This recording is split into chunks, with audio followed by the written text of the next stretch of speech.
अस्सलाम वालेकुम, मेरा नाम डॉक्टर हुमा असलम है। मैं कंसल्टेंट साइकाइट्रिस्ट हूँ और Punjab institute of mental health में as head of unit C2 काम कर रही हूँ।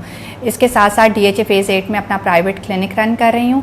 आज की वीडियो में हम बात करेंगे एक बहुत ही कॉमन साइकाइट्रिक डिसऑर्डर के बारे में, जिसे ऑब्सेसिव कंपल्सिव डिसऑर्डर या आम ज़ुबान में OCD कहा जाता है। OCD एक कॉमन साइकाइट्रिक इशू है और देखा गया है कि 2 से 3% लोग इसका शिकार होते हैं। जो इसकी अमूमन उम्र है जिसमें लोग इसका शिकार होते हैं वो 20 से 22 साल है और मर्द, ख़वातीन और बच्चों में भी ये पाया जा सकता है। ऑब्सेसिव कंपल्सिव डिसऑर्डर होता क्या है? अगर इसके नाम पे गौर किया जाए तो इसके 2 पार्ट्स हैं, एक ऑब्सेसिव एक कंपल्सिव, यानी इसमें ऑब्सेशंस होती हैं और कंपल्शंस होती हैं। ऑब्सेशन से मुराद बेसिकली वो थॉट्स हैं जो हमारे जहन में बार बार आती हैं लेकिन हमें उनसे अच्छी खासी परेशानी होती है। ये सोचें हमारे अपने जहन की होती हैं लेकिन हम नहीं चाह रहे होते कि हमें ऐसी सोचें आएँ और हम इनको रोकने की बहुत कोशिश करते हैं, बहुत ज़्यादा रेजिस्ट करने की कोशिश करते हैं, लेकिन इन थॉट्स पर हमारा कोई कंट्रोल नहीं होता। ये थॉट्स डिफरेंट चीज़ों के बारे में हो सकती हैं। इन थॉट्स को अक्सर रोकने के लिए कुछ एक्ट्स किए जाते हैं, बार बार कुछ काम किए जाते हैं जिनको कंपल्शंस कहा जाता है। अगर कॉमन ऑब्सेशंस पे बात की जाए तो सबसे common obsessions about dirt and contamination होती हैं, यानी सफाई सुथराई के बारे में ये ख्यालात आते हैं। ऐसा लगता है कि हाथ गंदे हैं और या लगता है कि जिस्म गंदा है या घर की चीज़ें गंदी हैं।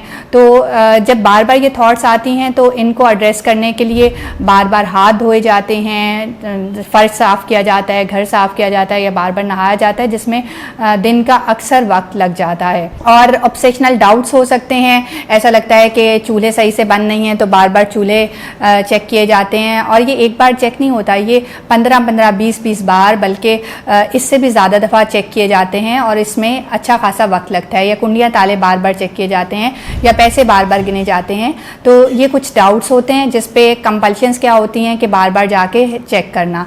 फिर कुछ रिलीजियस ऑब्सेशंस हो सकती हैं, मज़हब के बारे में अजीबो-गरीब ख्यालात आ सकते हैं, जिनसी ख्यालात आ सकते हैं, कुछ वायलेंट ख्यालात आ सकते हैं। मेरे मुंह से कोई चीज़ किसी को ना कही जाए, मेरे हाथ से किसी को कुछ ना हो जाए, मैं किसी के साथ ये ना कर दूं।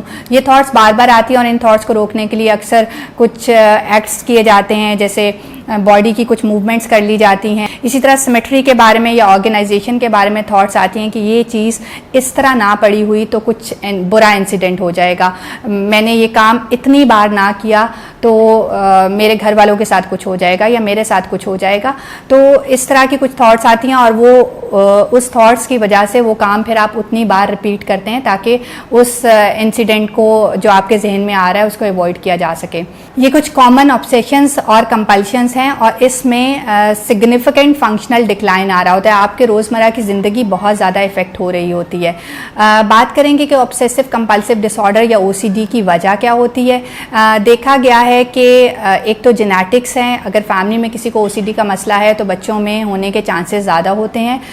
फिर कुछ लोगों में देखा गया है वो लोग जिनको OCD होता है उसमें 1/3 लोग वो होते हैं जिनकी लाइफ में सिग्निफिकेंट स्ट्रेसफुल इंसिडेंट आया होता है OCD की सिम्टम स्टार्ट होने से पहले।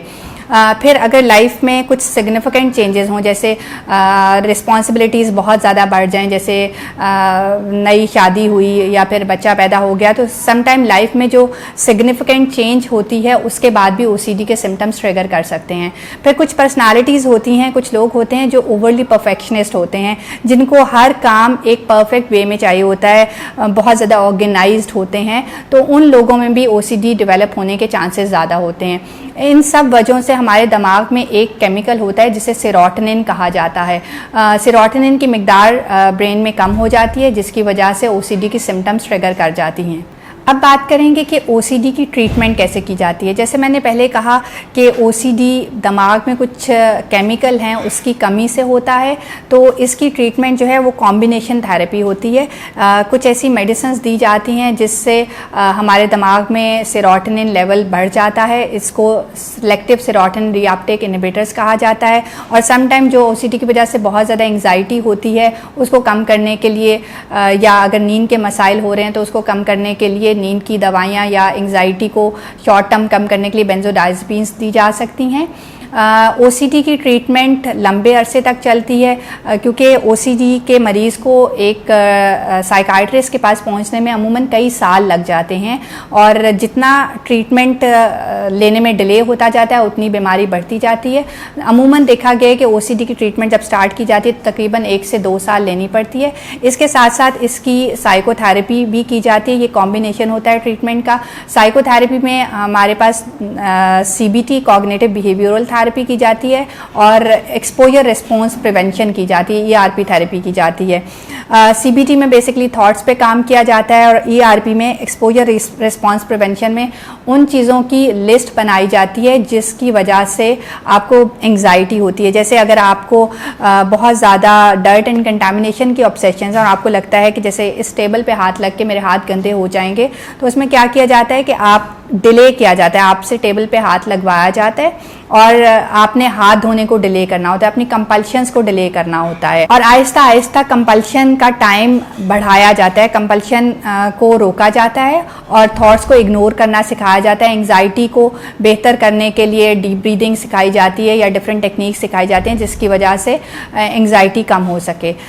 अगर आपके या आपके किसी जानने वाले को OCD का मसला है, अगर कोई रेपिटेटिव बिहेवियर्स कर रहा है, कोई चीज़ें बार बार रिपीट कर रहा है या कोई ऐसी बिहेवियर्स कर रहा है जो वो पहले नहीं करता था या वॉशरूम में बहुत ज़्यादा टाइम लगा रहा है, तो उससे बात कीजिए। शायद उसको इस तरह की बीमारी हो और उसको फ़ौरन किसी साइकाइट्रिस्ट के पास लेके जाइए ताकि उसको अर्ली डायग्नोज किया जा सके और उसकी ट्रीटमेंट स्टार्ट की जा सके। क्योंकि जितना जल्दी आप OCD की ट्रीटमेंट स्टार्ट करते हैं उतना ही जल्दी आप इससे बेहतर हो सकते हैं। अक्सर लोगों का कंसर्न होता है कि क्या OCD मुकम्मल ठीक हो जाती है। इसका बहुत ज़्यादा ताल्लुक है कि कितनी देर हो चुकी है इलनेस को। अगर तो ये माइल्ड टू मॉडरेट लेवल पे है तो ये मुकम्मल भी ठीक हो जाती है, लेकिन अगर स्वेयर या एक्सट्रीमली स्वेयर है तो ये बेहतर लाजमी होती है। आप एक अच्छे तरीके से अपनी ज़िंदगी गुजार सकते हैं, लेकिन सम टाइम ऐसा होता है कि आपको दवाइयाँ लंबे अरसे तक लेनी पड़ती हैं या साइकोथेरेपी लंबे अरसे तक कंटिन्यू करनी पड़ती है ताकि आप इससे मुकम्मल तौर पे बाहर आ सकें। अगर आपको मज़ीद OCD के मुतालिक कुछ जानना है तो आप नीचे कमेंट्स में पूछ सकते हैं।